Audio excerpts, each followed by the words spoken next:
Oh, temanmu semua tuh. Isak tangis keluarga pecah saat peti jenazah Bribda Ignatius Dwi Frisco Sirage tiba di rumah duka di Komplek BTN Telkom, Desa Paal, Nangapino, Melawi, Kalimantan Barat pada Selasa 25 Juni 2023. Bribda Riko, anggota Detasmen Khusus Densus 88 Anti Teror Polri, tewas akibat tertembak seniornya sendiri di rumah susun Polri, Cikeas, Gunung Putri, Bogor, Jawa Barat pada Minggu 23 Juli 2023. Sejumlah kejanggalan atas kematian Bribda Riko dirasakan keluarga. Di hari kejadian, Minggu 23 Juli 2023, Pandi, ayah Bribda Riko mendapatkan sejumlah telepon dari Mabes Polri, Polda Kalimantan Barat hingga Polres Melawi yang mengatakan bahwa sang anak sakit keras dan diminta datang ke Jakarta. Itu pada hari Minggu kami mendapat telepon dari pihak Mabes Polri, ya, dalam hal ini tim Densus 88 di teror, anak bapak ini sakit keras. Kalau bisa bapak turun sekarang ke Jakarta. Nah, kami tunggu. Mereka mendampingi kami dan mereka menelpon kami awalnya, Pak, Bapak harus segera berangkat ke Jakarta. Ini pesan dari Mabes Polri. Kami sampaikan ke Bapak, kalau bisa hari ini kami siapkan Pak, kami fasilitasi. Jadi pola-pola komunikasi seperti ini yang harus dirubah. Dulu juga begitu kan, kasus Brigadir Yosua juga dikatakan sakit. Karena antara sakit dengan mati karena tertembak berbeda sekali. Jadi malah timbul prasangka. Jadi pola komunikasi harus diperbaiki oleh pihak-pihak internal Polri. Menurut keterangan Mabes Polri, kematian anggota Densus 88 Anti Teror Polri, Bribda Riko, disebabkan oleh kelalaian kedua seniornya, yaitu Bribda IMS dan Bribka IG. Namun, pihak keluarga menolak keras pernyataan tersebut. Menurut mereka, ada yang ditutupi dari tewasnya sang anak.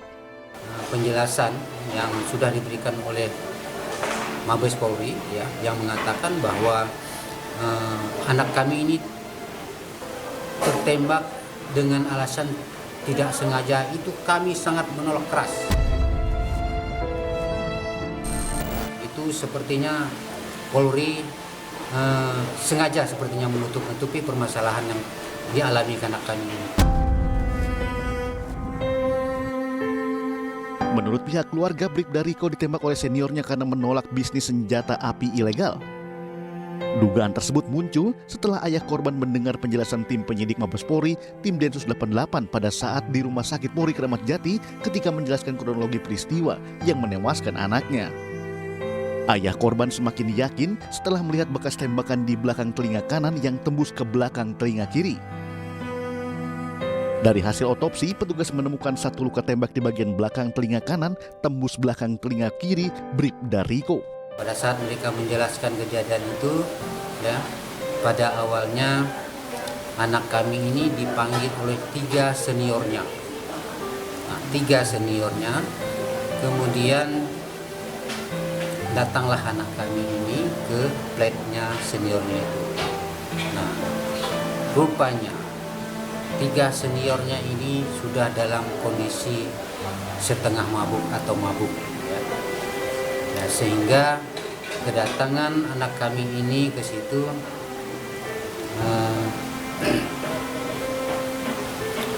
rupanya mereka sudah tawar-menawar sempi. Mereka yang bertiga, seniornya ini tadi menawarkan, mungkin anak saya tidak mau karena dia pertama dia jenior. Yang kedua sempi itu ilegal. Mereka tuh berbisnis sempi ilegal. Pada saat itu melihat kejadian yang bekas tembakan itu dari batang leher tembus ke telinga kanan, ya. Itu kami yakin sepertinya ditembak. Pria berdarah Dayak tersebut lahir pada 27 Februari 2002 di Melawi, Kalimantan Barat. Pria yang akrab dipanggil Riko ini merupakan lulusan Sekolah Polisi Negara Kepolisian Daerah Kalimantan Barat. Berpangkat Brigadir Polisi 2, saat ini Bribda Riko bertugas sebagai anggota Subbak Tahanan dan Barang Bukti Bagian Operasional Detasemen Khusus 88 Anti Teror Polri. Bribda Riko merupakan putra pejabat instansi daerah di Kabupaten Melawi, Provinsi Kalimantan Barat. Ayahnya Yepandi merupakan Sekretariat Inspektorat Kabupaten Melawi. Sementara sang ibunda Inosensia Antonia Tarigas bekerja sebagai staf puskesmas di Kecamatan Nangapino, Kabupaten Melawi. Sambil menahan tangis, sang ibu menuturkan sosok anaknya semasa hidup. Saya sangat terpukul dia tidak ada. Karena setiap hari memang dia selalu nanyakan, Mama sehat kan? Mama udah makan. Dia paling takut juga dengar kami di sini. Misalnya kalau udah lagi enak badan kami, Dek, berobatlah. Jangan makan ya Pak, jangan terlambat. Dia selalu nanya begitu. Dia sangat perhatian lah dengan kami. Jika kematian Bribda Riko dianggap penuh dengan kejanggalan, lantas apa sebenarnya motif pelaku? Saat lagi, tetap di iNews File.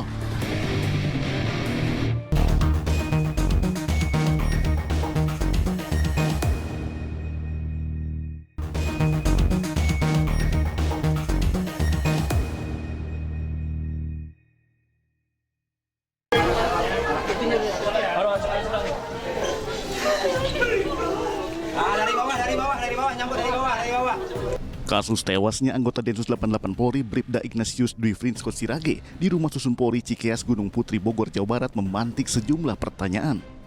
Pasalnya keluarga tak terima dengan pernyataan polisi yang menyebut sang anak tewas karena tertembak oleh seniornya. Dalam preskon di Mabes Polri pada 28 Juli 2023, Kapolres Bogor AKBP Rio Wahyu Anggoro mengungkapkan kronologi kematian Bribda Riko. Kecamatan Cikeas, Gunung Putri. Yang pertama, waktu kejadian yaitu hari Minggu, tanggal 23 Juli tahun 2023, pukul 01.40 waktu Indonesia Barat. Untuk TKP-nya, Aspol Polri, Jalan Akses Tol Cimanggis, Cikeas Udik, Kecamatan Gunung Putri, Kabupaten Bogor, Jawa Barat. Tersangka IMS bersama saksi AN dan saksi AY berkumpul di kamar saksi AN pada Sabtu 22 Juli 2023 pukul 20.40 waktu Indonesia Barat di Rusun Polri. Saat berkumpul, ketiganya mengkonsumsi minuman keras. Selanjutnya tersangka IMS menunjukkan senjata api yang dibawanya kepada dua saksi tersebut dalam keadaan magazin tidak terpasang. Setelah menunjukkan kepada saksi AN dan saksi AY, tersangka IMS memasukkan senjata api tersebut ke dalam tasnya sambil memasukkan magazin ke dalam tas. Selanjutnya pada pukul 1.40, korban Riko masuk ke kamar saksi AN dan tersangka IMS kembali mengeluarkan dan menunjukkan senjata api tersebut. Saat tersangka IM menunjukkan senjata api tersebut kepada korban, tiba-tiba senjata api tersebut meletus dan mengenai leher korban ID, terkena pada bagian bawah telinga sebelah kanan, menembus ke tungku belakang sebelah kiri.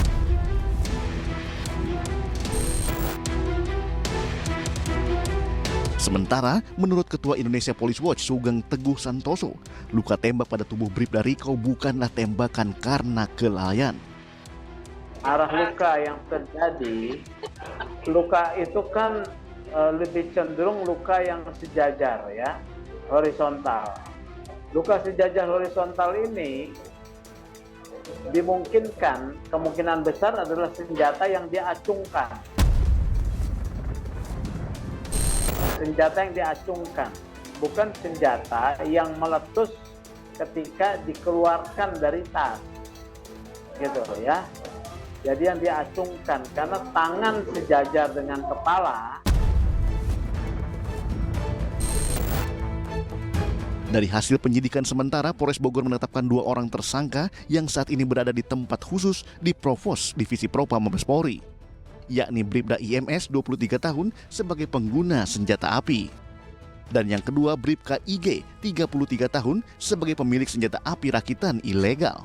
Melakukan pelanggaran kode etik kategori berat dan dilaksanakan patsus atau penempatan khusus di ruang sel patsus Biro Propos di Propam Polri, serta proses penyidikan tindak pidana oleh Polres Bogor, Polda Jawa Barat tetap dilaksanakan.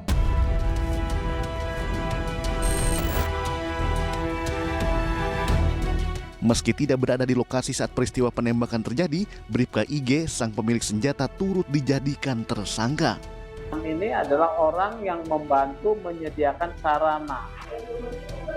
Jadi pistolnya itu adalah pistol yang digunakan sebagai sarana tewasnya, matinya daripada si korban.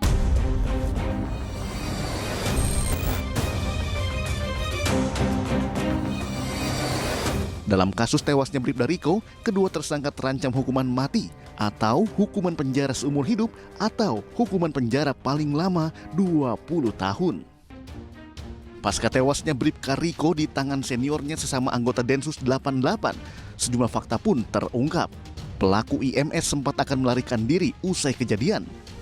Awalnya pihak keluarga tidak diberitahu Bribda Riko meninggal dunia, namun hanya diminta ke Jakarta karena korban alami sakit keras. Terakhir, Bribda IG turut jadi tersangka karena pemilik senjata api rakitan ilegal. Tak lagi bisa memeluk sang anak, kesedihan masih menyelimuti orang tua Bribda Riko saat mengenang anaknya yang memiliki cita-cita menjadi polisi sejak masih duduk di bangku taman kanak-kanak. Saya yakin dan percaya anak saya sudah masuk surga.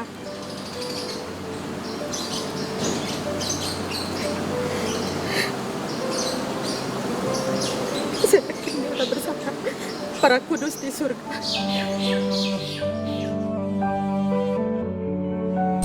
Mereka waktu itu ada Hari Kartini ya. Kebetulan setiap tahun Hari Kartini itu kan selalu ada pawai nih. Saya tanya dia, adek jadi dokter Jaya, nggak mau. Jadi maunya apa? Polisi. Dari TK? Iya. Jadi saya harus cari baju polisi untuk dia. Dipasangkan baju polisi, lalu kami foto pakai backgroundnya adalah mobil polisi. Benarkah Bribda Ignatius Dwi Frinsko Sirage ditembak karena tolak bisnis senjata api ilegal? Sesaat lagi hanya di Ains File.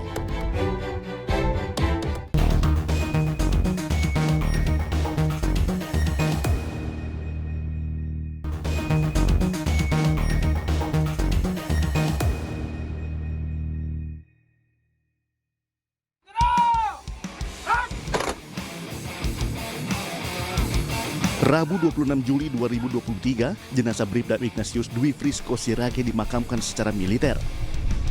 Bribda Riko dimakamkan di kampung halamannya di Pemakaman Umum Mawar, Nangapino, Melawi, Kalimantan Barat dengan disaksikan sejumlah keluarga dan kerabat. Sejumlah barang bukti dari kasus tewasnya Bribda Riko telah diamankan petugas. Salah satu yang menjadi sorotan publik adalah adanya senjata api rakitan ilegal milik tersangka Bribka IG. Mengamankan CCTV, bukti 1 unit senjata api rakitan ilegal, 1 buah selongsong peluru kaliber 45 ACP, kemudian baju korban, dan lain-lain. Kepemilikan senjata api rakitan ilegal oleh seorang polisi bukan hanya bentuk pelanggaran, tapi juga bisa sebagai salah satu sarana kejahatan yang berbahaya. Ketika IG tahu bahwa senjata tersebut ilegal, harusnya dia serahkan kepada instansinya, ya. Tidak kemudian berpindah tangan kepada IM dan IM menunjukkan kepada saksi, 2 saksi dan juga kepada IDF. Jadi tindakan pelanggaran hukum ini dilakukan secara terang-terangan. Seseorang polisi itu dilarang melakukan pelanggaran hukum, termasuk memiliki senjata ilegal. Adanya bisnis senjata ilegal itu memang harus didalami oleh Densus, ya. Karena Densus itu berdasarkan informasi di dalam penggerebekan Densus maupun penangkapan terhadap terduga teroris terduga teroris itu memiliki senjata api, baik senjata api rakitan maupun senjata api pabrikan yang tidak terdaftar secara resmi. Diduga senjata-senjata inilah yang tidak tertib diproses dalam proses hukum, disitanya tidak tertib yang beredar. Sebelum meregang nyawa, Bribda Riko sempat menceritakan keadaannya pada sang kekasih. Dalam pesan terakhir yang dikirimkan pada 23 Juni 2023, Bribda Riko mengaku takut dan khawatir tak kuat lagi menghadapi keadaan. Sebelumnya almarhum tidak pernah berbicara kepada kami bahwa pada saat itu dan pada saat dia menjalankan tugasnya selama ini tidak pernah mengatakan kepada kami sebagai orang tua bahwa dia mendapat kekerasan atau intimidasi dari seniornya. Saya nggak tahu, mungkin dia juga ngomong dengan dia ya, mungkin ngapa nggak ngasih tahu mama. Dia melarang, saya yakin dia melarang. Karena dia nggak mau, mungkin sebagai orang tua kami nanti gelisah ketika dia di sana. Ini juga menjadi bagian yang harus didalami. Ya, didalami di dalam proses penyidikan. Ini ada kaitannya didalami terkait sinyalemen soal bisnis senjata. Satu ya. Kemudian yang kedua, harus didalami juga komunikasi komunikasi menggunakan sarana telepon dengan menyedot semua pembicaraan sebelum kematian korban. Ini penting ini ya, supaya diketahui sedang terjadi apa. Apakah ada praktek-praktek penyimpangan di dalam praktek senior kepada junior, ini harus didalami supaya tidak terjadi terulang. Tewasnya Bribda Riko oleh seniornya Bribda IMS menambah panjang daftar polisi tembak polisi. Kamis 25 Juli 2019, Brigadir Rangga Tianto secara membabi buta melepaskan 7 tembakan di Polsek Cimanggis, Depok, Jawa Barat. Seluruh tembakan itu mengenai rekannya Bribka Rahmat Effendi.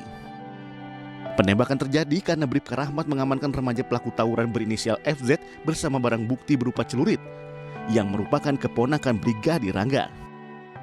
Jumat 8 Juli 2022, Brigadir Yosua Huta Barat tewas ditembak oleh rekannya Barada Richard Eliezer di rumah dinas atasannya Irjen Pol Verdi Sambo. Belakangan diketahui tembakan tersebut atas perintah Verdi Sambo langsung. Minggu 4 September 2022, Aibda Ahmad Karnain, Babin Kamtibmas di Wai Pengubuan, Lampung Tengah, Lampung, tewas ditembak di rumahnya. Pelaku merupakan Aibda Rudi Suryanto, pejabat sementara Kadit Provos Polsek Wai Pengubuan, sekaligus rekan sekantor korban. Kasus tersebut terjadi karena dendam Rudi terhadap Karnain yang telah menyebarkan informasi di grup WhatsApp bahwa istri Rudi belum juga membayar uang arisan online. Kasus kematian anggota Detasemen Khusus 88 Anti Teror Polri, Bribda Ignatius Dwi Frisco Sirage di tangan seniornya Bribda IMS harus diutus tuntas. Dalih kelalaian harus bisa dibuktikan secara terbuka agar dugaan ada yang ditutup-tutupi terkait bisnis senpi rakitan ilegal tidak menjadi bola liar. Kepolisian harus berbenah agar hilangnya nyawa anggota Polri tak terjadi lagi dan kepercayaan masyarakat kembali pulih. Jadi jangan bilang Anda tidak tahu akan permasalahan ini karena kami sudah memberitahukannya.